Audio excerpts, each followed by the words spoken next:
Welcome back to ABC General Hospital Spoilers channel.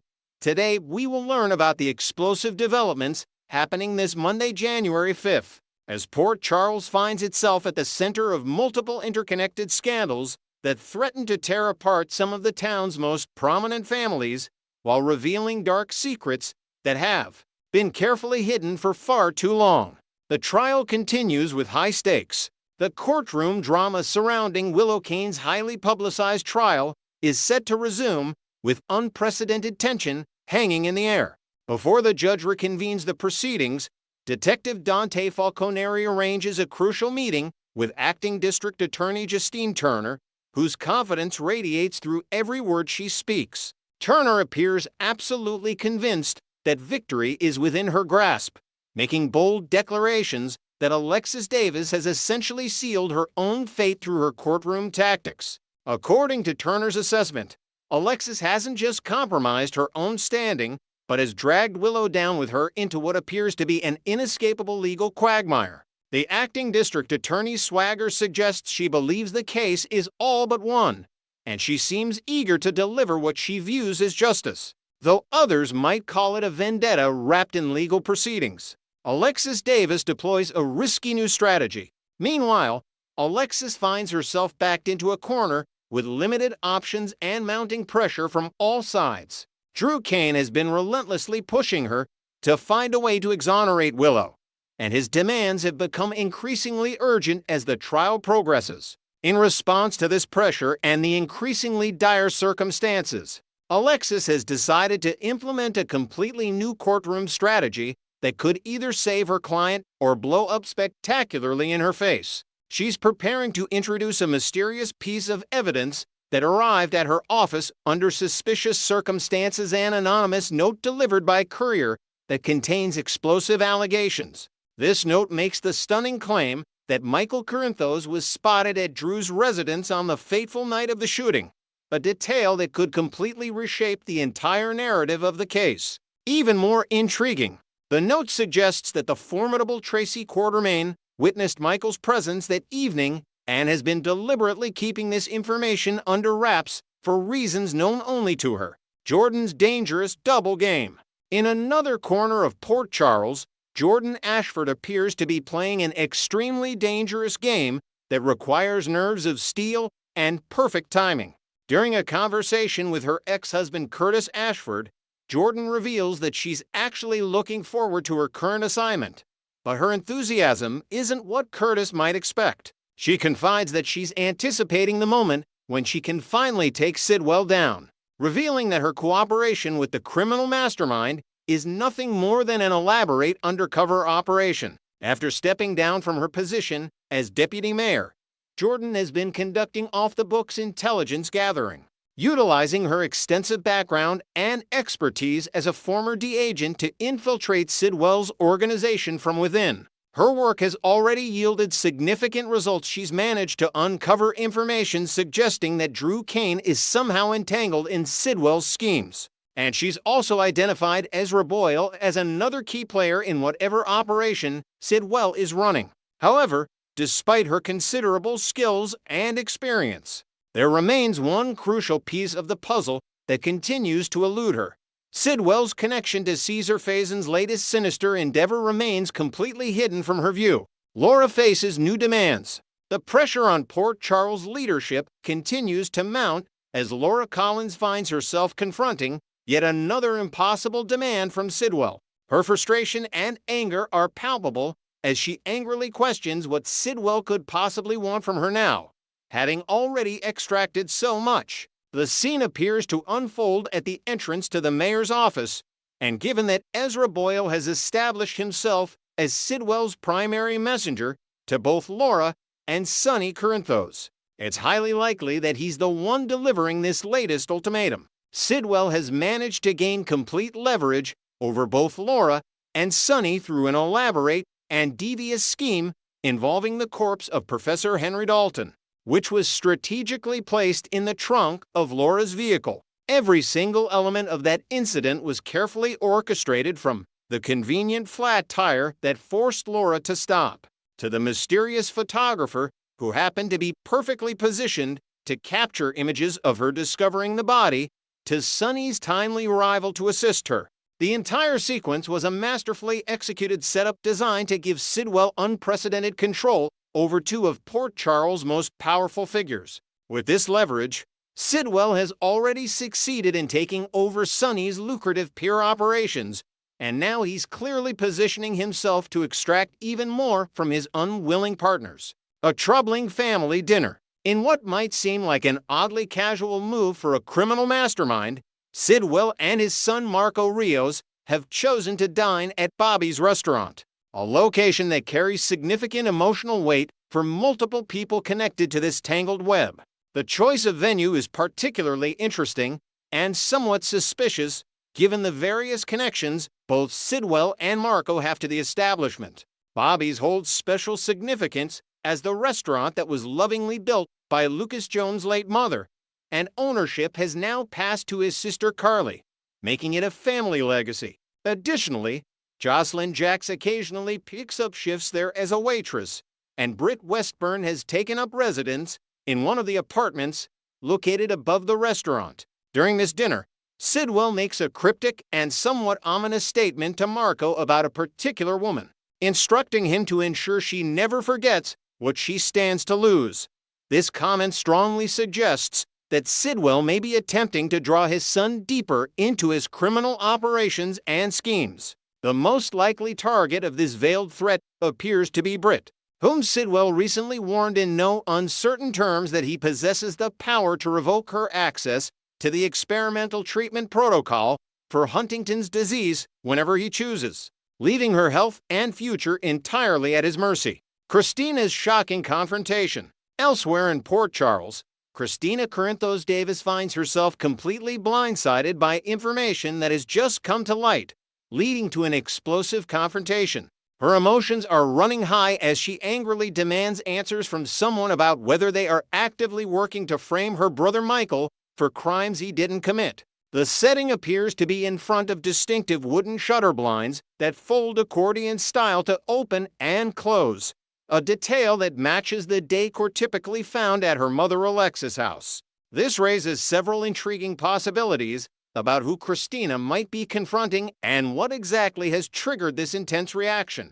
Could it be that Alexis' new legal strategy involving that anonymous courier note is what has Kristina so upset, and she's vehemently objecting to her mother using what she sees as fabricated evidence? Another possibility is that Kristina has turned her suspicions towards suspended Detective Harrison Chase, wondering if he might have been the author of that mysterious note in his desperate and increasingly obsessive quest to clear Willow's name. Chase's single-minded determination to prove Willow's innocence has been escalating to concerning levels, making him a plausible suspect in Kristina's eyes. However, those familiar with the intricate web of connections in Port Charles might recognize that the note was far more likely penned by the crafty attorney Martin Gray, who has his own reasons for wanting to influence the outcome of this trial. Next, we will learn about the issue of unresolved storylines that are driving General Hospital fans absolutely crazy as we move into 2026.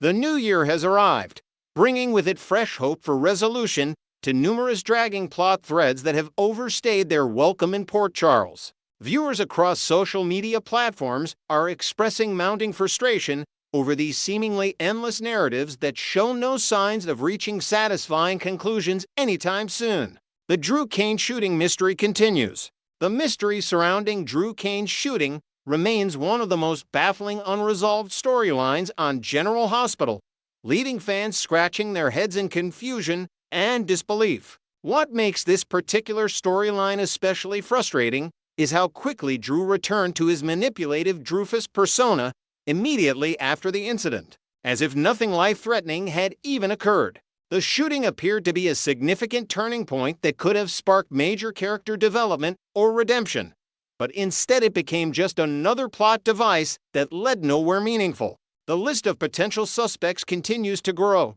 with speculation pointing toward Willow Corinthos, Michael Corinthos, and even Drew's own daughter Scout as possible shooters. The show's writers seem content to drag out this reveal indefinitely, despite the fact that viewers have largely lost interest in discovering the truth. What was meant to be a shocking moment that would change everything has instead become background noise in Port Charles. Drew's character remains unchanged by his near-death experience, continuing his blackmailing schemes and manipulative behavior without any signs of personal growth or reflection.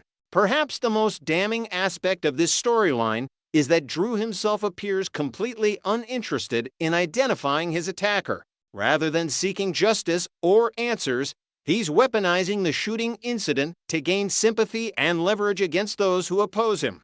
This lack of genuine concern from the victim makes it nearly impossible for viewers to invest emotionally in the mystery. Reddit users have pointed out this glaring issue, noting that if the person who was actually shot doesn't care about solving the case, why should the audience care? The writers need to either deliver an epic, jaw-dropping reveal that justifies the lengthy build-up, or simply move on from this tired plotline altogether. The Dante Gioracco family drama. The ongoing conflict between Dante Falconeri and Joe Palmieri over Rocco has become increasingly tedious and repetitive for longtime viewers. This storyline revolves around teenage Rocco, who, despite being treated like a helpless child by the adults around him, is perfectly capable of making his own decisions and thinking independently. Yes, he may be making some questionable choices typical of adolescence, but the constant battles between his father and newly discovered brother have become exhausting to watch week after week. The forced nature of the supervised visits between Joe and Rocco feels particularly artificial and unnecessary. These contrived scenes add nothing to character development and only serve to prolong a conflict that could easily be resolved through honest communication. While it's understandable that Dante and Joe would experience growing pains as they navigate their unexpected father-son relationship, centering all of their conflict around Rocco is a creative misstep. These two characters have so much potential for compelling storylines that don't require using a teenager as a bargaining chip or source of constant tension. General Hospital viewers have witnessed beautiful moments between Joe and Rocco as they've begun developing a natural brotherly bond independent of the adult drama. These organic interactions demonstrate that the relationship doesn't need to be micromanaged or supervised to flourish. The brothers have already made significant progress in understanding and accepting each other, which makes the continued interference from Dante feel overprotective and counterproductive. What fans truly want to see is Dante and Joe either reaching a genuine peace agreement or finding completely different issues to disagree about that don't involve treating Rocco like property. Their relationship deserves more depth and complexity than simply fighting over custody arrangements and visitation schedules. Faison's mysterious final project. The storyline surrounding Caesar Faison's final project has become an exercise in frustration, characterized by more questions than answers and a glacial pace that tests viewer patience. While the return of beloved characters Britt Westburn and Nathan West has injected much-needed excitement and nostalgia into the show, the overall narrative surrounding their reappearance remains frustratingly vague and full of unexplained gaps. Fans are desperately seeking clarity about what exactly Faison's final project entails and why it continues to cause such chaos in Port Charles years after his death. The most pressing mystery centers on Nathan West's whereabouts. During the 7 years everyone believed he was dead. Where has he been all this time? How did he survive his apparent death? What role does he play in Faison's elaborate final scheme?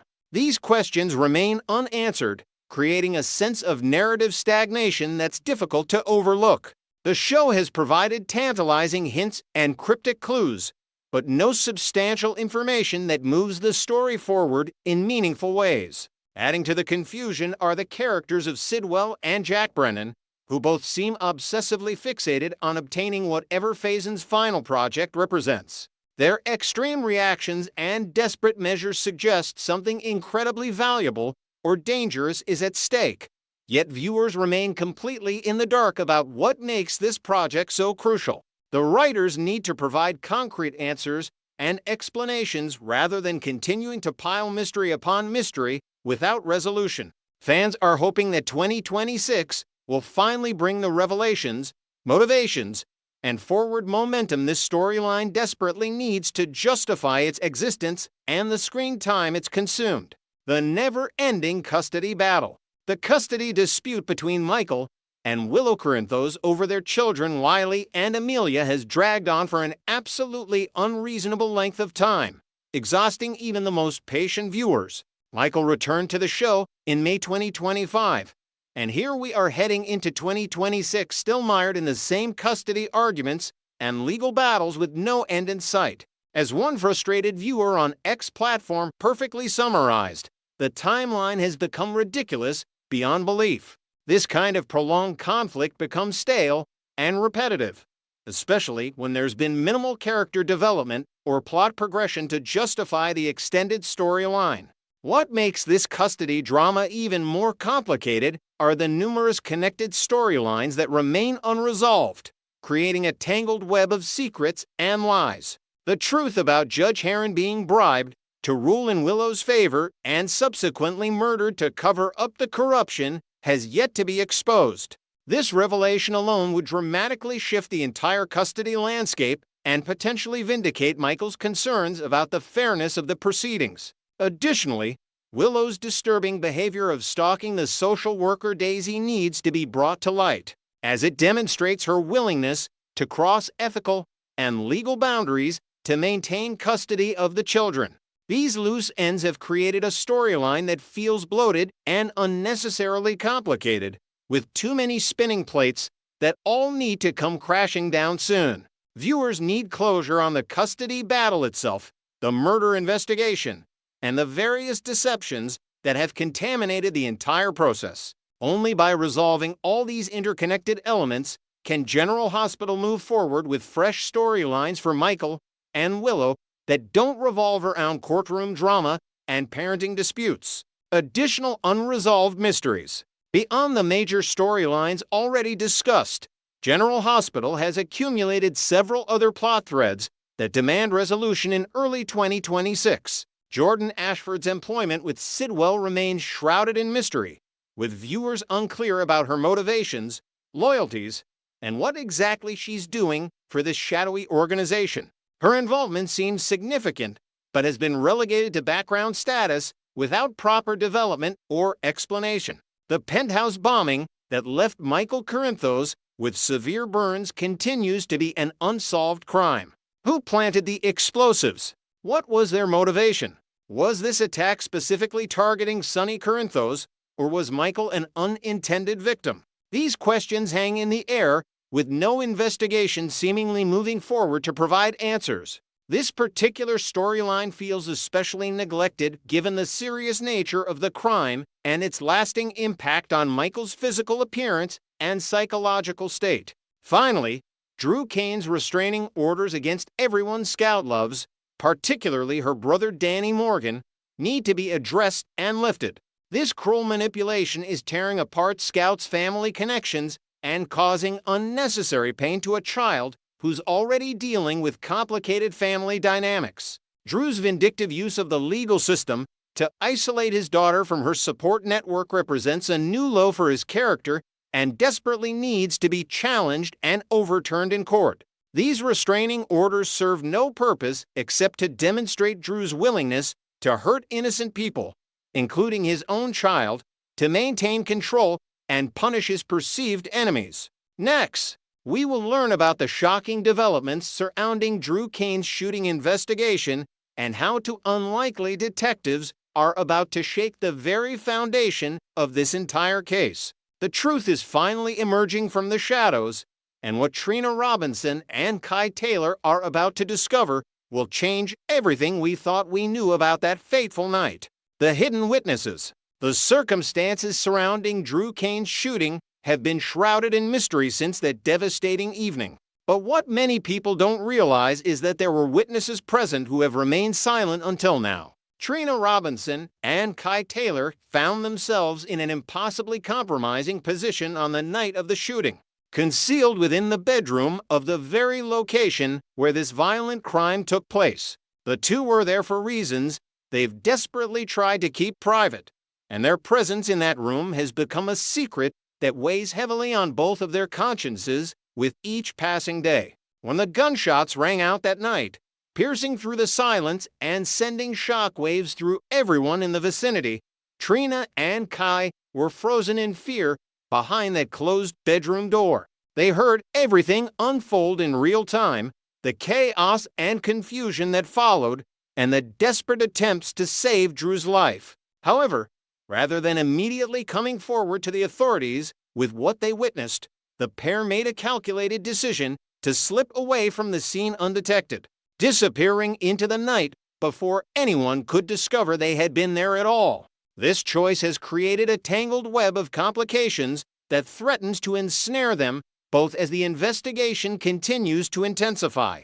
The weight of silence. The reasons for Trina and Kai's continued silence are multifaceted and deeply personal. Both individuals have compelling motivations for wanting to keep their involvement in this matter completely under wraps, ranging from protecting their own reputations to avoiding uncomfortable questions about why they were together in that particular location at that specific time. The nature of their relationship and the circumstances that brought them to that bedroom remain sensitive subjects that neither is eager to discuss with law enforcement officials or anyone else for that matter. As time has passed since the shooting, the burden of their secret knowledge has grown increasingly heavy. Every news report about Drew's condition, every update about the investigation, and every mention of suspects has served as a stark reminder that they possess information that could be crucial to solving this case. Yet they've remained silent,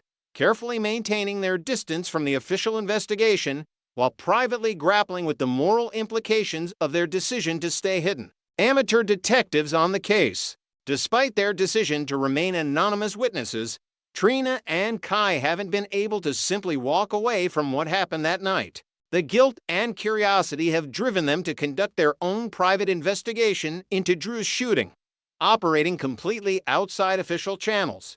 This amateur detective duo has been quietly gathering information, piecing together clues, and following leads that the police may have overlooked or dismissed. Their unique position as eyewitnesses who haven't come forward has actually given them certain advantages in their investigation, allowing them to move through social circles and ask questions without raising the suspicions that official investigators would inevitably trigger. Their determination to identify the person who actually pulled the trigger and shot Drew has become something of an obsession for both of them. They've spent countless hours reviewing everything they heard and saw that night, analyzing the timeline of events, and considering every possible scenario. Through their persistent efforts and careful detective work, they've managed to accumulate several crucial pieces of evidence that paint a very different picture from what the authorities currently believe happened. The breakthrough moment, the pivotal moment in their investigation, is rapidly approaching, and when it arrives, it promises to turn everything upside down.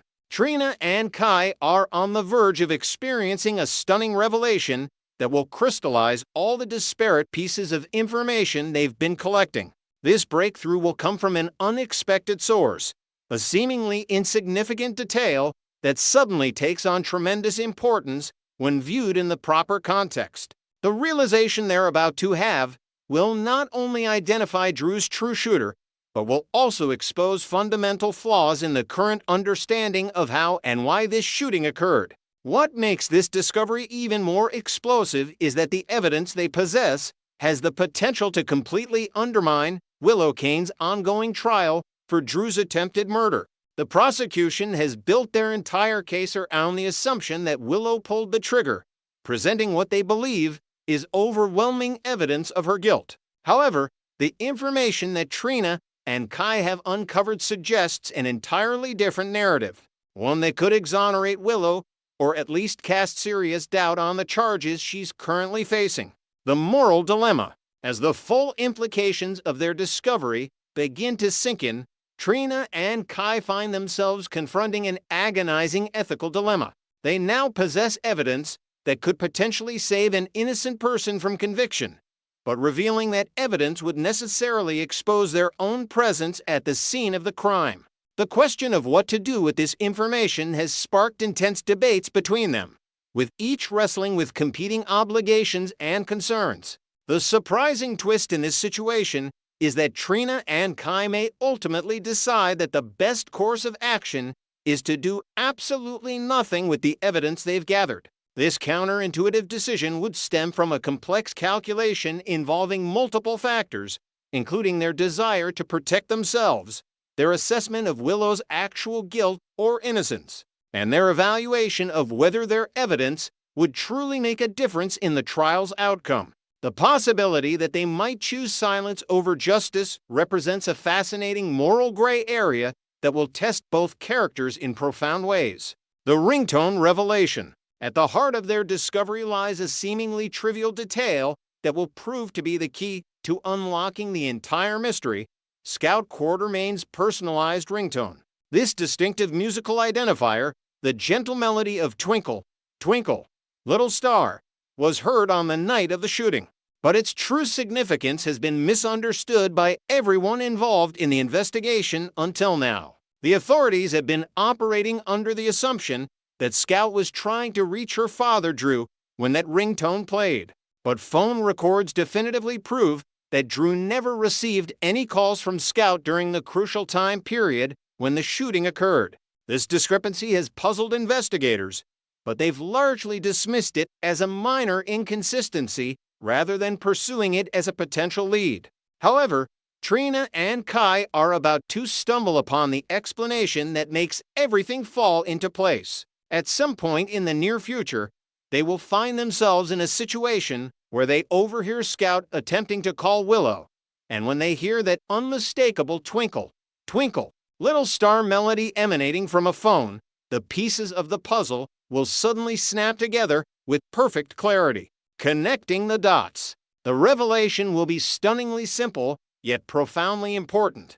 Willow must have programmed the exact same ringtone for Scout on her own phone. This seemingly innocuous choice of using the same musical identifier for her stepdaughter will become the crucial evidence that changes everything about this case. When Trina and Kai realize this connection, they'll understand that the ringtone heard on the night of the shooting wasn't indicating that Scout was calling Drew at all. Instead, it means that Scout was trying to reach Willow, and this realization points to a dramatically different conclusion about who was actually holding the gun when Drew was shot. The implications of this discovery are staggering. If Scout was calling Willow at the exact moment the shooting occurred, it suggests that Willow was indeed present at the scene with a phone capable of receiving calls. But more than that, it raises profound questions about the shooter's identity, motivation, and the entire sequence of events that led to Drew being shot. Was Willow the intended target? Was she the shooter? Or does this evidence point to an entirely different person who has remained hidden in the shadows throughout this investigation? The path forward. As Trina and Kai process this momentous discovery, they'll need to carefully consider their next steps. The knowledge they now possess is dangerous in multiple ways, not only because it could expose their own secret presence at the shooting, but also because it could potentially make them targets for whoever actually pulled the trigger. The real shooter, if they learn that Trina and Kai have figured out the truth, might view these amateur investigators as threats that need to be eliminated. The upcoming days will be filled with tension and difficult choices for both Trina and Kai. According to the latest spoilers emerging from Port Charles, these two young people are preparing themselves for some deeply unsettling revelations that will force them to confront the consequences of their decisions. Whether they choose to come forward with their evidence or continue to keep their knowledge secret, the impact of their choice will reverberate throughout Port Charles and affect numerous lives in ways they cannot yet fully anticipate. The investigation intensifies. What makes this situation even more complicated is that other people in Port Charles are conducting their own investigations into Drew's shooting. Various characters have their own suspicions, theories, and pieces of information that could either support or contradict what Trina and Kai have discovered. The convergence of these multiple investigation threads promises to create explosive confrontations and surprising revelations as the truth gradually emerges from the darkness where it's been hiding.